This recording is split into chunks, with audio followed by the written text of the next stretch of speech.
Horror Coast to Coast is a movie review podcast featuring strong language, horror film spoilers, and discussions of violence, gore, and disturbing subject matter. Listener discretion is advised.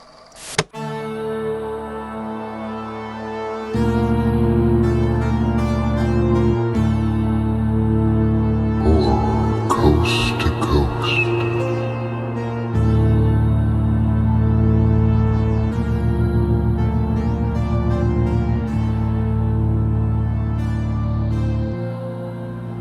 Welcome to Horror Coast to Coast, where we review horror movies from opposite sides of a continental U.S. Chained up in a doghouse in Massachusetts, I'm Brian. Giving my good girl all the treats in California, I'm Michelle. And this week we watched Good Boy from 2025, directed by Ben Leonberg. A man moves into a new home that has supernatural forces lurking in the shadows.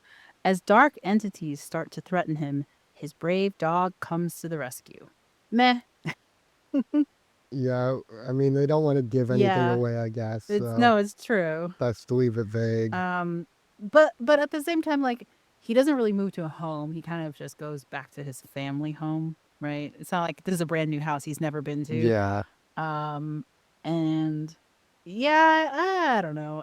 There's really nothing you could have said that didn't give away the movie. So I guess that's about an appropriate level of vagueness. Yeah. So did Tumble watch this with you? No, she didn't. I wasn't sure what to expect, so I sat there by myself with my tablet in my bed. Well, she loved she Bad did love Moon, Bad so she might have Moon. really She would liked have loved this. this.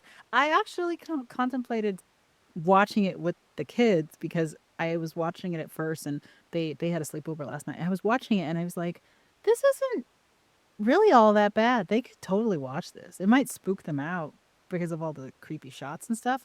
But overall, now having finished it, I would definitely say, yeah, the girls could totally watch this. Yeah, I mean, majority of it is face shots of that dog.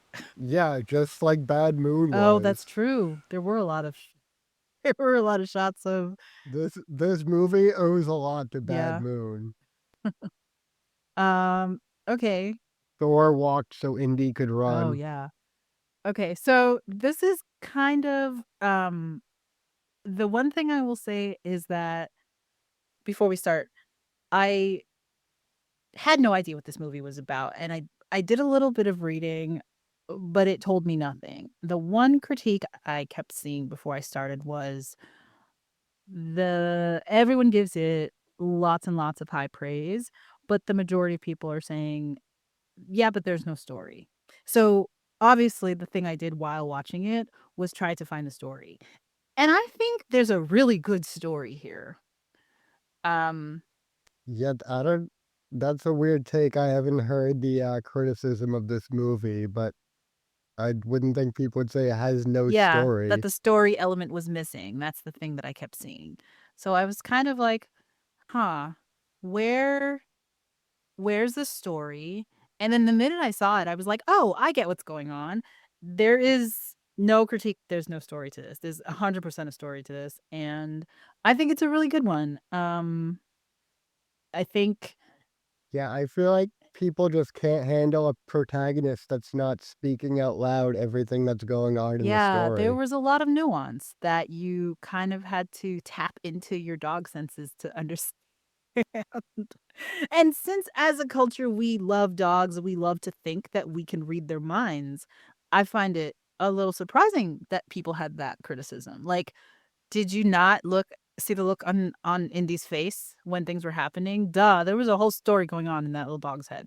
So your cat lovingness is showing, if that's your critique. So Indy's an award-winning dog. Did you know this? No. For this movie or for other things? For this movie. Yeah, this is Indy's first role. Both the character and the dog are named Indy. And he won Best Performance in a Horror or Thriller at the 9th Astra Film Awards. And that's a category that was previously reserved for human actors.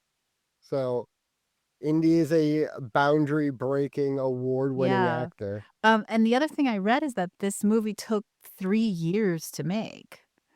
Um, Wow. Oh, yeah, all those that footage right at the beginning of all the young Indy, yeah. it's like they started they started filming when he was just a Well, pup. I don't know if they started filming the movie when he was just a puppy, but all of that footage is clearly real. He's the director's dog, Yeah. and the director and Yep. his wife lived in this house while they were shooting this movie.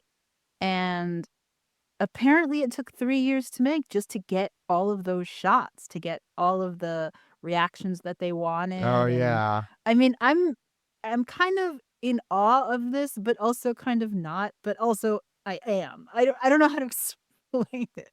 Maybe it's because, I have a dog and a lot of the expressions that Indy made, I was like, "Oh, Tumble does that." Um, but there Yeah. was just still something about being able to capture it in a specific context that the dog obviously didn't know was happening, Yeah. but they still got the reaction they wanted, and yeah, so that took them 3 years, so pretty crazy. Um, Yeah, normally you'd think for a movie that stars a dog as the main protagonist, you'd have like a heavily trained yeah, actor dog, but it's crazy to just try to use your own yeah. dog. Which makes me wonder, did Ben go into filmmaking just because his dog was so talented? He's like, I gotta make this dog a Maybe, star.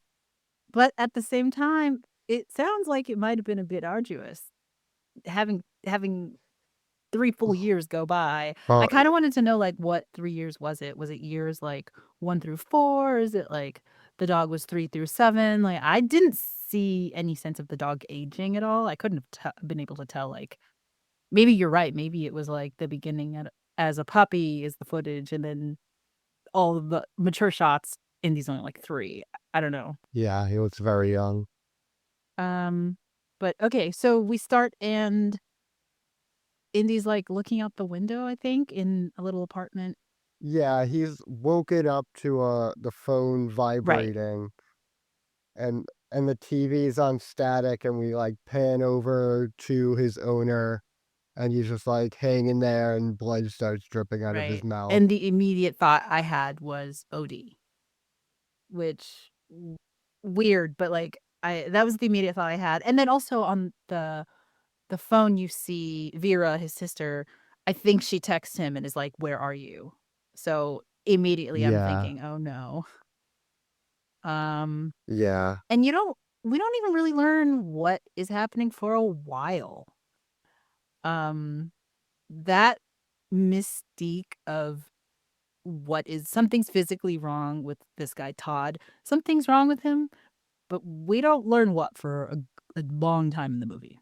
Yeah. So we get this opening like slideshow showing all these cute shots of Indy and then in those shots we start to see that Indy's owner Todd is going in and out of the hospital, like getting treatments for something. And then we flash forward a bit and he's arrived at a gate in the pouring rain and he's talking to his sister. And apparently he's moving into his grandpa's Right. house, which is allegedly haunted. Yeah. Or something's happened there. She's not I mean, why would you be in the context of talking to a person who already knows the situation? You wouldn't elaborate any further, but she doesn't elaborate, but she sort of mentions, like, "Remember what happened there?" And I don't know. I think she says cursed. I think she says, "You're at our grandpa's cursed Yeah. house," And she or never something like explains that. it, it's never explained, I guess you just sort of we can deduce what is meant by that as the movie goes on. But yeah, he kind of settles in, it's a creepy house, there's really no light, like, I felt like the place was not well lit at all. Yeah. Oh, and during that scene, Indy was in the car during that, phone call, and a creepy shadowy figure was in Yeah. the back windshield. Yeah. So that's the first of many shadowy silhouettes we'll be Yeah. seeing. They're all over this movie, oh my goodness. Really good, really creepy shot. Um, and this is the one time Indy's not really aware of it. But yeah, so then Todd kind of gets settled in a room, and Indy starts exploring the house. And I don't know if it's because he hears something, so he just starts walking around. Um, but he just starts walking around, and you see all the creepy little corners that he investigates, and you just kind of see a little bit of his like doggy curiosity kind of playing out for a bit. Yeah. Yeah, he's always picking up on something we don't Yeah. see and investigating or getting Yeah. alarmed. And they go for a walk, and then another shadowy figure starts creeping up, but then it turns out to be a guy in a ghillie suit who's acting all Yeah, sketchy. I it was very weird. But I did think that was interesting because there are some shots, um, that we as the observer perceived something dangerous, but Indy doesn't respond because you forget, we see first and our other senses come in later. But with dogs, they smell first and their other senses come in later. So we've seen this character that looks creepy and our little our horror our senses are tingling, and the dog's not responding. And so you're like, I don't understand. And then as the guy walks up, he seems kind of like friendly with him. Um, Yeah. but I thought that was interesting because there are a couple of Yeah, other times where that happens. he seems like friendly to Indy, and then he seems really like weird and off-putting, but then Todd like recognizes that he's the Yeah. neighbor, like he knows him. Yeah. And he's like, "Yeah, you should watch out because there's traps all around here for foxes." And we never see any traps though, do we? Um, we don't see the traps explicitly, but I think later on we see one. Um, what we don't see is the foxes. There aren't any shots of like a fox ran through. There's a There shot of is. a taxidermied fox, but I don't. No, there's a shot of a There fox, is. Okay. like very clearly that they like make eye contact. Oh, okay. I think I missed that. You must say, yeah, it's towards the Okay. end. But I was expecting the fox traps to Yeah. come up, and they didn't. Like the would step in one or Well, something. yeah, Indy steps in one. Does Yeah, he? that's what catches him when he's running. Oh, And oh, I didn't okay. recognize that until some part of the scene I realized, "Oh my gosh, this is a fox trap," because I've never seen a fox trap before, and I thought it would be like a clamp or something. Um, but Yeah. it's just the line that he Okay. gets caught in. Okay, I remember that now. So then Todd's doing yard work and he sees even more shadows. So like all around, everywhere they go, he's seeing these creepy shadow people. And then he has a like terrifying nightmare. Yeah. Indy does. The shadowy figure comes a little bit closer, and it's got this, like, creature from the Black Lagoon kinda aspect to it because it's, like, black and oily and just, like, Yeah. nasty looking, which was crazy because I never expected to be in the dog's dream, which I thought was actually kind of interesting, and it ends up being prophetic, right? But it's just you have those are just sayings like, "Oh, the dog is dreaming, and that's why they're whimpering or kicking or whatever." But then to kind of experience it on screen as imagined by a person, but Yeah. still, um, yeah, so while Indy's kind of experiencing all of the crevices of the house, Todd is just, like, falling apart. Like, he's walking around, he's coughing, but also his demeanor's changing. Like, he's getting more Yeah. impatient with Indy, he's getting like, he's snapping at him more, um, And his he's sister on the snapping at his phone sister on the too. phone, yeah, um, and so we kind of see what's going on with him, but we're focused more on Indy because Indy is investigating all the creepy stuff, like, Indy is going through the horror aspects of the movie, and so we're focused on him, but I would argue the actual story is Todd, and it's interesting because we're Yeah. watching Indy process the whole world, and Todd is, like, the center of that, obviously, but he's kind of, I don't know, just checking the peripheries and, like, making sure everything is kind of in order. Yeah. And, Todd's been watching, like, the VHSs in the house, and he watched the video will of his Yeah. grandfather who was like, "All my taxidermy goes to my daughter, the vegan, and everything else goes to Matt." Oh, I thought he said Todd. Yeah, Or yeah. I mean, Yeah, Todd, which yeah. led me to question, why did Vera get nothing? Yeah, why did Vera get nothing? Are these the only people in the family? Like, what's going on here? But Really weird. we're shown that he was like the grandpa was like losing his mind at least at the end. Yeah. So I don't know if that's the whole explanation or if there's more to it. But But yeah, it what the was fuck? weird. He's got the same cough too, I did notice that, so maybe it's like a hereditary thing, whatever the problem with Todd is, whatever disease he has. But also, I found it really unsettling that the grandfather's demeanor was okay, well, not his demeanor, but the grandfather was kind of portrayed as not a good guy, and I can't really pinpoint Yeah. why I felt that way because he wasn't a full character. It was just a couple of shots of him, um, and then the shot where he's sitting in the chair Well, is his part of his dying wish spiting his daughter yeah, is kind of a red flag. that's true, but I mean, yeah, we don't know the story there, um, but we get a little bit more of a story with him and his dog, right? Because apparently he had this Yeah. dog Bandit, which was a golden retriever that had this red scarf around its neck. And I think Vera says, "Oh, he had tons of dogs. Why are you asking?"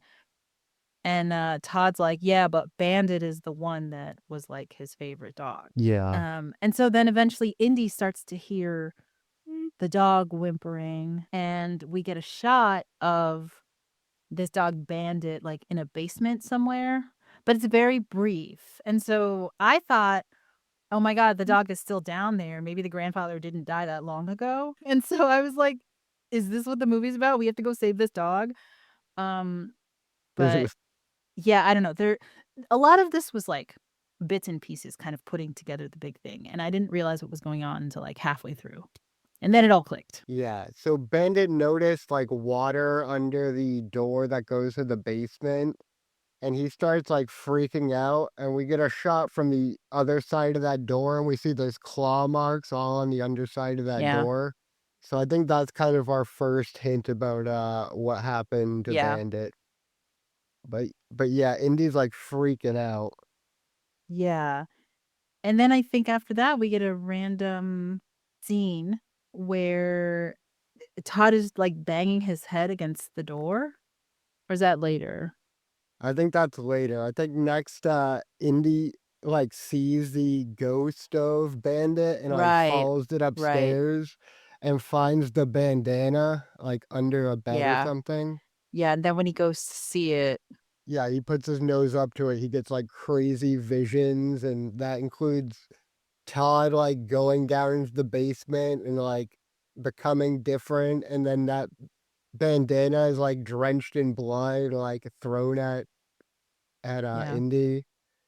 which was a Yeah, really that's good shot creepy. too because it shows the dog crawling to get at something under the bed, which is a very, like, relatable action that a dog does, and I thought it was a good shot, especially since we see it head on. We see the dog crawling towards the camera. Pretty good. Pretty cool. Yeah.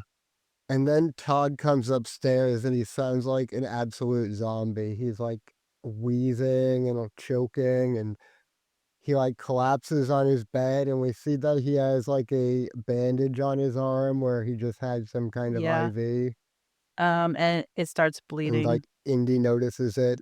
Yeah, it starts bleeding. And yeah, at this point there's just a lot going on between like the basement and Todd's Yeah. illness and Oh, but there's a point where he starts to see what happened through Bandit's eyes. and he goes up the stairs to this room, and there's a chair in the corner, and he sees the ghost of the grandfather, like, in his last moments or something, and the entity, like, comes up from behind him, and he pees. It was so sad. He's so No. scared, and then the image vanishes, and then there's a shot of the entity coming up from behind him very slowly, which was freaking terrifying. Yeah. And then, yeah, Todd starts, like, bashing his head on the cellar Yeah, door for apparently no yeah. reason. And Indy's nowhere to be found for a minute, and then he's whining, and Todd opens the door, and he's standing there, and he's filthy, and you have no idea what happened. I think the assumption is that thing grabbed him or something, but then obviously Oh, he could yeah. have just gone outside and gotten muddy. It's not really clear. Um, but he scoops him up and he puts him in the tub and he says, "You smell like death." And I was like, Oh my god, "Oh, yeah. now I get it." Um, yeah, I was like, "Wow, the irony." Yeah. So at this point, I'm pretty locked into the 5 stages of grief, and it becomes very clear after this because he's he goes through the avoidance and denial at the beginning when he's like, "I'm fine, I'm just gonna go hang out at grandpa's house."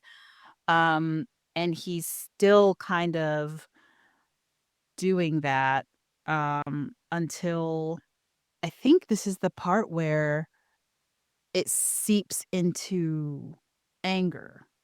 Because he's not quite angry yet. He starts He getting starts angry getting around this angry around time. this time, yeah, and then what clicks for me is that you're actually just watching the dog watching death slowly take over his owner. And Yeah.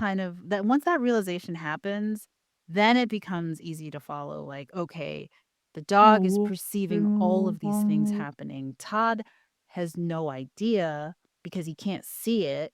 And so this is now an examination of an animal's ability to perceive invisible supernatural entities that we can't see.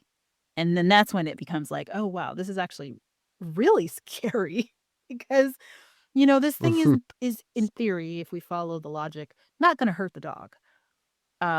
It's there, it's lurking because Todd is on the precipice of death, but the dog can see it. And so you're kind of like, "Well, shit, now we're watching as this thing gets closer and closer and closer to Todd, and the dog is gonna wanna save its owner, and it can't." Yep. So Todd takes Indy upstairs, starts giving him a bath, and then he, like, projectile vomits blood onto Yeah, him, and it's nasty. I feel so bad for both of them at this yeah, point. yeah. And I think this is where he has his brief moment of bargaining. Because I think the next shot is him and Indy at this, like, treatment clinic, and he's talking with the Yep. doctor, and she's essentially saying, "It's too late. You should have come in earlier. You're Yeah. not eligible for our clinical trials," and he's like, Yeah, he's like, "What, so I'm too sick for you to "Yeah, help me?" And then Indy's getting super yeah, uncomfortable, and then he just, like, freaks yeah." out. And then he goes home, and he starts looking around the property for something called hyssop, and I had to look that up. Oh, It's an yeah. herbal remedy for cough relief, respiratory treatment, and expectorant. So it's like a cough Yeah. medicine essentially.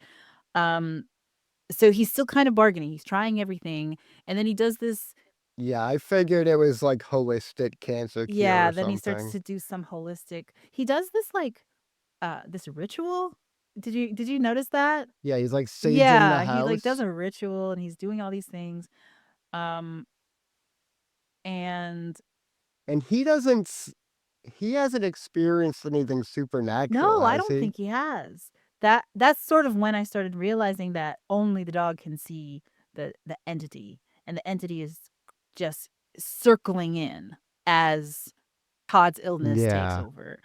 Um, and when he finally moves from bargaining into grief, there is a phenomenal shot of him on the TV, and it is him sitting on the bed reflected onto the TV, and he's crying, but it looks as though he's on the TV crying. And I was, like, blown away by that visual because he's now become part of the videos that he's been using to sort of keep his mind off of what's going on. Um, but also just the shot itself was, like, visually, really, really amazing. Um, but yeah, so now Yeah. you get into him Todd is crying, and you realize, okay, we're getting to the end of his grief process, which means that this entity is probably gonna be circling in, Todd's probably getting close to death, and then this is where everything gets a little bit, um, I think, a little more clarifying. Yeah. So this is the part where, Indy's next to the bed and a hand just, like, grabs and pulls him Yeah, under, and it's scary it's as really fuck, scary. but then it's revealed that it's Todd who's, like, lying on the floor next to the bed on the other side and just pulls Indy Yeah, next to him. because he's collapsed onto the ground, and he's, Yeah. like, grabbing at his dog for comfort. Like, it's super Yep. scary and sad at the same time. Um, and you can kind of see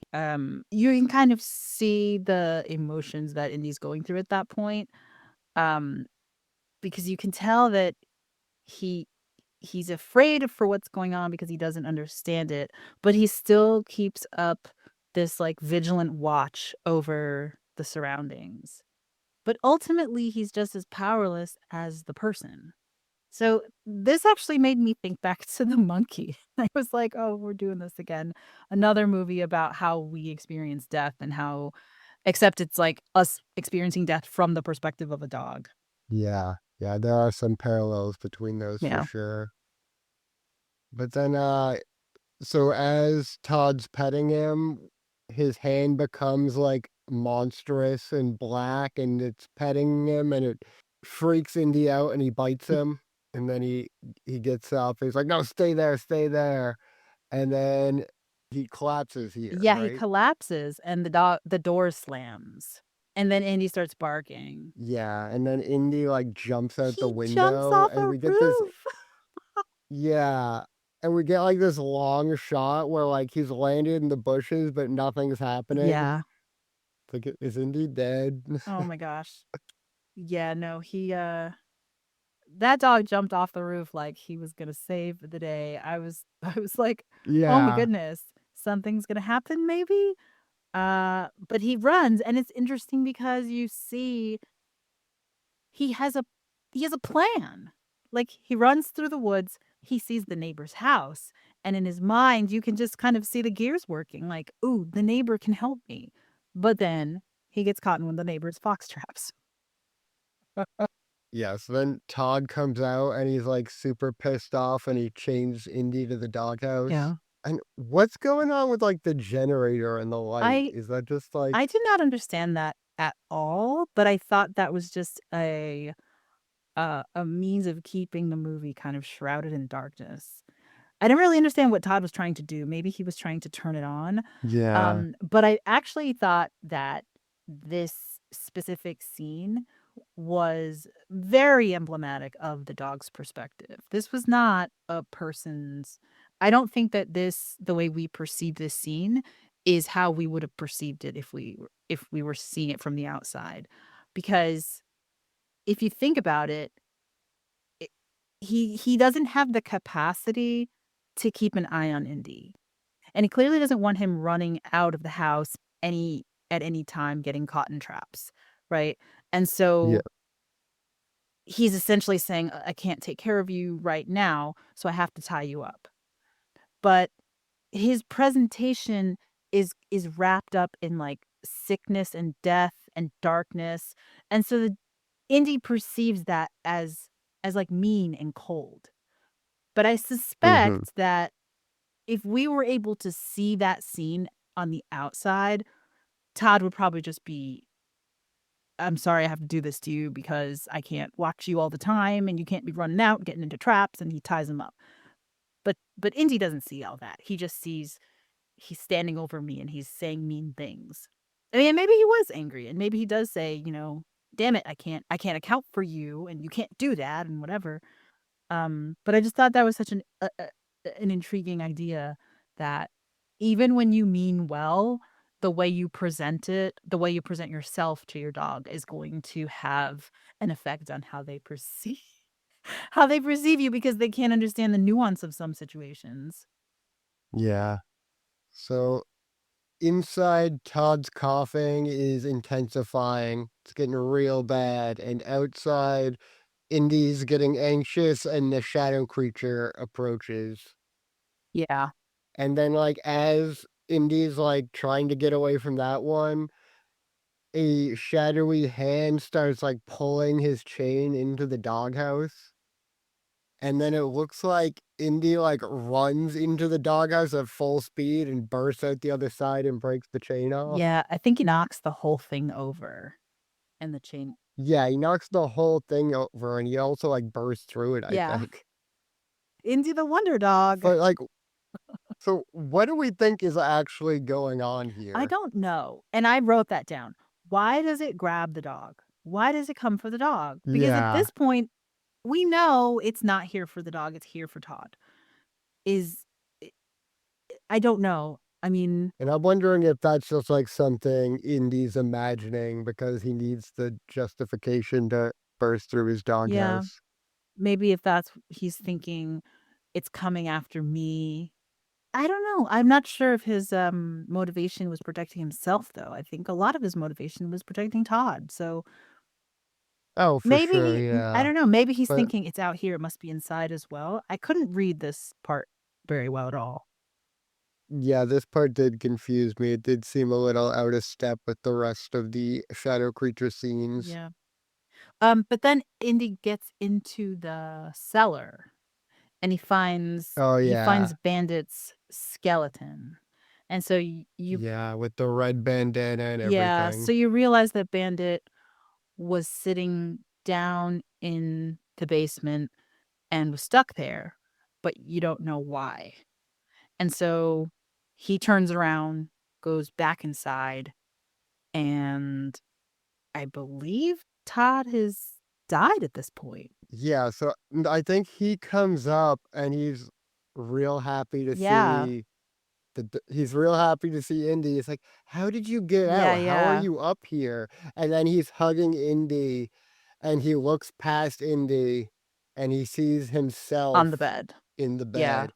And this is, like, the first time we clearly see Todd's Yeah. face. This entire movie, his face has been shrouded in darkness, and we mostly have been seeing him from, like, the shoulder Yeah. down in the perspective of Indy, and now we finally clearly get a good look at his face, and he's not all sad and sick and depressed and angry. He's looks happy Yeah. and Or feels he happy for the just first yeah. time, Which is and then it's 'cause, he's passed on, apparently. yeah.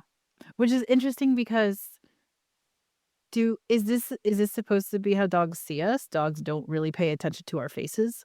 They only look they only I think yeah, I mean, I feel like they mostly sense us by our smell and our voices, so I think that's so the face is not the reason it's yeah. okay. That makes sense. Because it seems like So I if don't know, do they can they tell faces apart? I feel like that's not the at least the primary way they I don't would. know, but that is something that's something that I think is in the back of my mind as a real thing. So maybe I've heard that before that dogs can't actually tell your face from another person's face. Um, but yeah, I mean, it's a great way to show that perspective, to show that, we can't the dog doesn't actually distinguish between faces when we're standing up. But then you can see him when he's sitting down on the bed. Um, and he's actually interacting with him, which I thought was really sweet because he's interacting with a ghost at this point, but he's still so happy to see him, and he can't tell that his owner is a ghost, which I thought was so cool. because he's, like, not running around him to the actual body of the person. He's staying with him. Yeah. So it's not his scent. It's not his, you know, his voice. It's there's some, like, thing that is intransient that bonds us to our dogs. I think that's, like, a clear message here, that the dog is not just, "You're the scent that I'm familiar with," or, "You're the person that that I feel comfortable with." There's a whole other connection here because he's sitting there with his dead Well, body and he's, cuddling with the ghost. yeah. But then Todd gets ripped away from him Yeah, by the shadow creature with a chain and, like, basically is dragged into the basement. yeah. That And cellar then Indy the Wonder Dog chases after him and starts dragging him right back. pulls him out. I was like, "Wow." I didn't think that was gonna happen because when he disappears down that hole, there's a beat, like, of darkness, then you're like, "Oh, crap. Is he not coming back?" He comes back out and he drags him out. What he drags out is unclear. I think it's, like, his soul, but Yeah, he drags him back out, doesn't care, and the entity is there, and he's like, "You have to stay here. You're a good dog." yeah. He's like, "You're a good dog, but you can't save me." And then the shadow Yeah, creature touches him and he starts becoming enshrouded in black goo, basically. yeah, he gets taken away, and then that foreshadowing of what happened to Bandit kind of takes place here because now you realize earlier that shot of Bandit is him sitting there waiting for his owner, Yeah, and he gets locked in the cellar, and then he dies because he can't get out. yeah, But fortunately for Indy, the door's open, and the sister comes back. yeah. And she's clearly, like, crying in her voice as she says, "Come on, Indy, let's go." 'Cause it's clear she's already found her brother. Yeah, and at the last second, you hear Todd's whistle, Yeah. and Indy turns around briefly, and you're like, "No, don't get trapped like Bandit."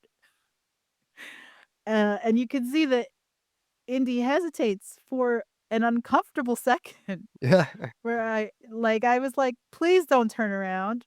Please don't run after him. Well, I know you want if he to." could cuddle with the ghost earlier, why can't he just go hang out with his ghost owner? Yeah, it's true. And then I was like, "Damn it, Todd. You're the one who told him he couldn't save you. Why are you whistling for him?" True. I was like, "Todd, what are you doing?" But, yeah, at the last second, Indy's like, "No, I can't save him," and he runs up the stairs Yeah. to the sister, And then and that's how it and ends. then the credits is her driving away and Indy's got, like, his head out the door and of the car, Yeah. out the window. But yeah, that was a lot. It was very stressful and very sad. Very stressful and sad. I agree with you that it was very sad. I don't know how stressful it was. It Really? was yeah, I don't How know. do I you kind of not feel stressed out from watching a dog helplessly watch its owner, like, angrily die of probably lung cancer? Uh, because I once I kinda clocked what was happening, then I think for me it was like, here are the stages that we're going through, and I know these stages and follow along with Todd going through them. And then in these experiences became, okay, this is all very scary from his perspective. But ultimately, because I knew it was about Todd, I didn't feel stressed for Indy as much anymore. Except when the damn thing grabs him in the doghouse. And I still don't know why that well, I happened. felt stressed for Indy because, like, all dogs care about are their owner, and he has to watch this, and there's nothing he can do about it. So it's like, "Oh, Yeah. Indy." And then Yeah. also stress for Bandit, whose story just gets sad and, like, revealed little by little, where it's like, "Oh, yeah, he just starved to death in that cellar, neat." Yeah. Because he follows his owner down and yeah. Yeah, because the owner gets dragged. Assumedly, the grandfather gets dragged through that hole, which I need a little bit more about that black hole, by the way. Like, what is that? Is it the mouth of hell? Are these things reapers and they're just taking them to the other side? If so, they're the scariest fucking reapers. Like, I don't know. Yeah, I kinda I was thought like, basically that their death, and that's like it's opened up the portal to the underworld where they would drag mm, the souls of, so like, maybe, we kinda get the impression that grandpa wasn't so great, so he might have got, dragged down, but Todd wasn't as bad, he got saved. yeah. Well, also, maybe that is what the sister meant when she said the house was cursed. Yeah, I was That there's I mean, she may probably doesn't know this, but maybe that's the actual thing that's going on. There's a portal there, and if you're once you're that close and that close to death, they're just gonna come right for you. That's crazy. yeah, Really scary though. The whole thing really scary. And yeah, how we ended up with 2 movies in a row that examined, like, the psychology behind how we understand death is wild to me. Um, but yeah, here's another one, and well done too, and I don't know if I would say it's a horror movie from the perspective of a dog, but it kind of is. I would say so. Like, yeah, it's not I guess I was expecting something different. I was expecting, like, I don't know. I don't know what I was expecting, but once I realized that we're watching this process happen, then I was like, "Okay, this is sad." But at the same time, Indy could keep himself occupied with making sure this thing is, where it's supposed to be. Even though at the end of the day, the act of being vigilant for a dog is kind of fruitless, when they run from one place to the other, following something they're never gonna catch. That's kind of what happened. Yeah.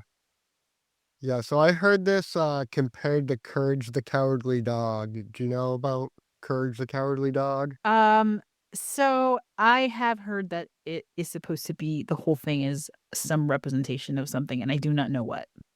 Well, it's just, I think it's basically just supposed to be the way dogs see potential threats to their masters, like, wildly exaggerated, like, even someone who means well can be terrifying, which is how they appear to Courage. And I kept Right. hearing this, like, compared to that, so that's pretty much what I was expecting going into it.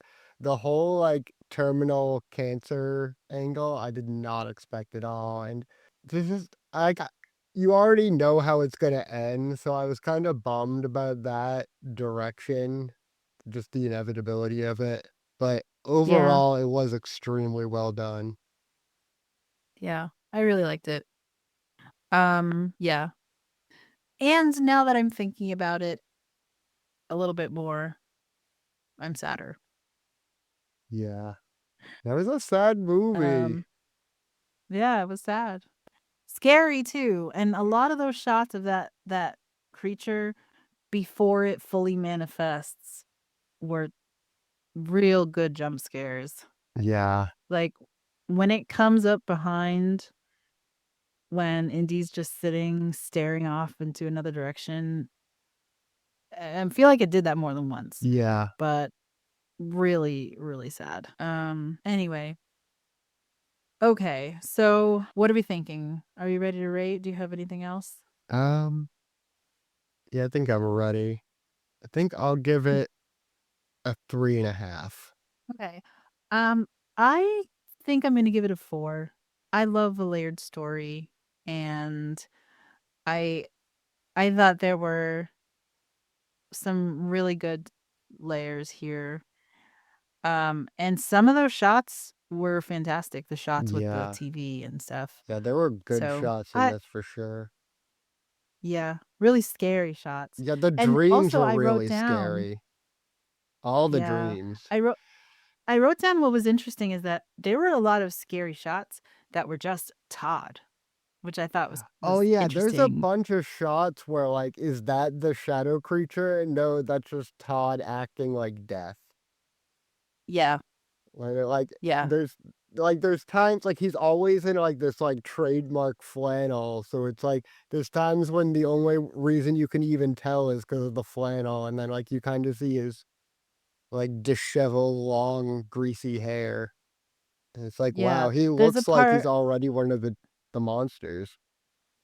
yeah, there's a part where he walks through the house and Indy's afraid. He's under the bed waiting for this creepy creature to come and do whatever, but he's just sitting under the bed and Todd walks in and drops his boots Oh, and then Indy yeah. comes out from under the bed. Like stuff like that was if I was gonna say this was stressful, it'd be moments like that were stressful for sure. Um, but yeah, I give it a 4, and I think all of Indy's accolades are well earned, well Yeah, deserved. Cute little dog. he is indeed a good boy. Yeah, awesome. Okay, all right. So what are we doing next week? Next week, we'll be doing Color Out of Space from 2019. Crazy Nick Cage movie. Let's do it. Alright, until next time. Until next time. This podcast is licensed under a Creative Commons Attribution Non-Commercial Share Alike 4.0 International License. For additional information and other media content, visit theferalthread.com. Thanks for listening. Until next week.